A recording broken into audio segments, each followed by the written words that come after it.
Hey guys, James is here. No catchphrase as of yet.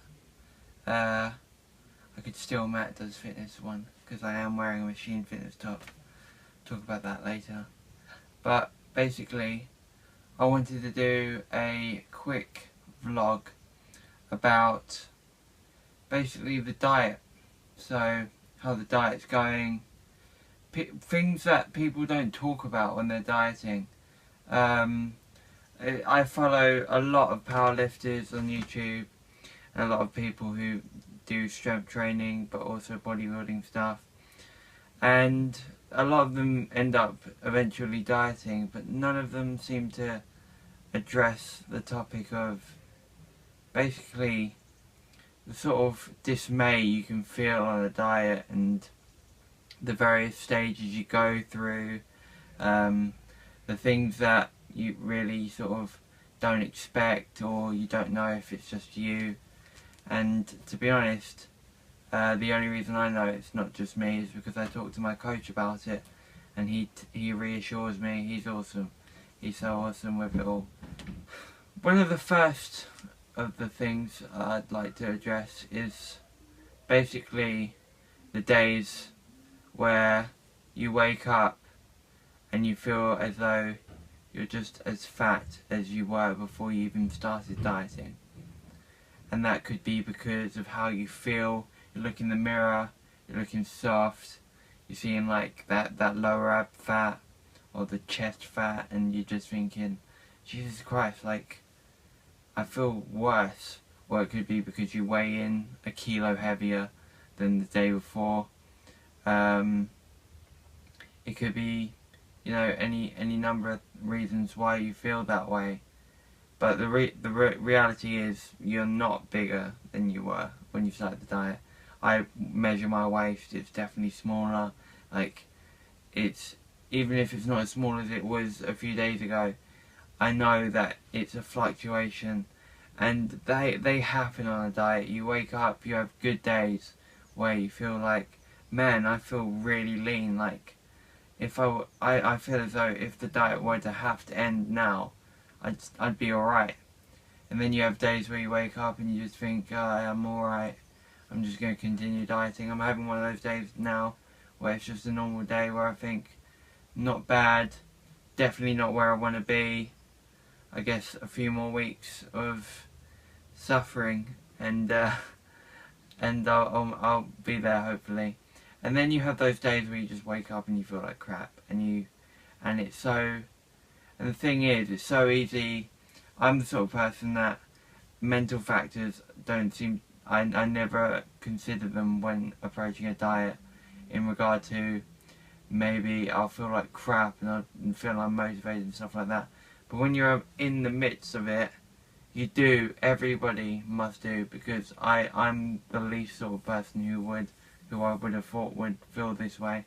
But you wake up, you look at yourself, and you can just feel like, oh my god, and you can feel despair, and like, where am I going, how long am I going to have to do this? It's a desperation. But just know that everybody has those days, and unless you're having those days every single day, it's not a problem. They happen, and they happen more often than I'd like them to. Maybe a few days a week, but you get over it. So that's one of the things that nobody seems to sort of address when they're on a diet. Like, the days where they just, because you follow these people and they're like, look at me today, and all you see is this like perfect picture of them in a mirror, and you don't know that, are they having the sort of day where they wake up and their body doesn't look brilliant? They have like an off day, their body looks a bit, for some reason, whatever reason, it looks, you know, saggy or a bit fatter than usual, and those are the days they don't just take pictures. You don't get to know that because they don't show that. But I'm sure they happen, because they happen to me, and my coach says they happen to him, and so, and they happen to the other people he coaches, all of his other clients.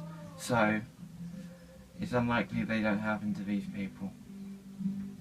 Along the lines of these people, another thing that I'd like to comment upon is the fact that I am apparently 13% body fat at the moment, coming in about 30. That's according to the Navy method, as well as the caliper method, which I use as a sort of backup. And I look at these people on the internet, and obviously they've got far more muscle mass than me, but they claim to be 15% body fat, maybe more. They've got abs. I haven't got abs. They've got striations in their delts. Their chest is just incredibly defined. They look almost photoshopped. And these people are 15% body fat apparently. So there's a lot of confusion there as to what do these body fat percentages even mean.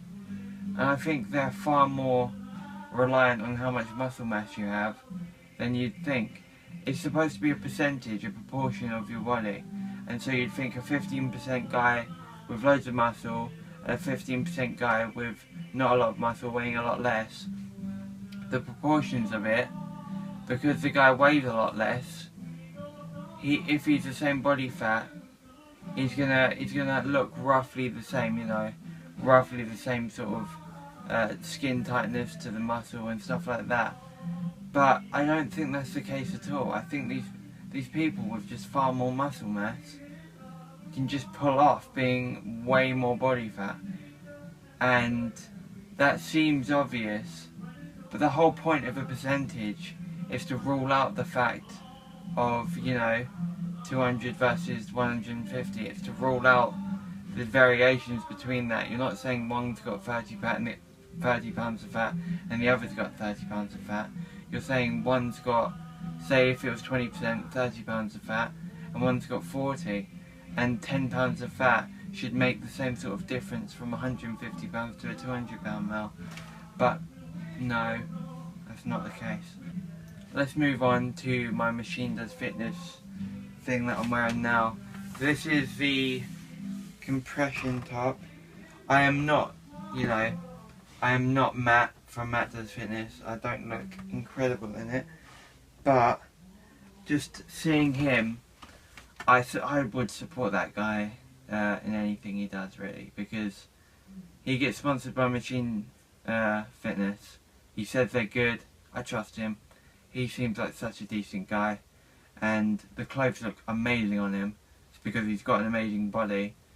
But I have to admit, they look alright on me. I feel good in it, even though I hate tight stuff. I hate tight fitting clothing. That's sort of a hangover from, I guess, when I was carrying quite a lot of fat. Now that I'm leaner, I feel way more comfortable in tighter clothing, but I don't necessarily feel comfortable in it. I love this top, despite the fact that I want to look so much better in it.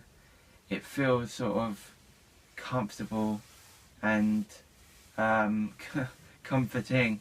It feels, you know, just like a sort of big hug around my body. It's another thing to say, I've never worn a compression top before, so maybe that's the way they all work. But this is such quality material. Like, the thickness, it's brilliant. I love it, really do love it. As well as this, I also have two more things. This is the Machine Fitness hoodie, and I wanted to get the navy tapered bottoms that come with it. Well, not they come with it, they can be paired with it, similar colours. But unfortunately they don't have it in small, and I bought all of the current things that I have in small.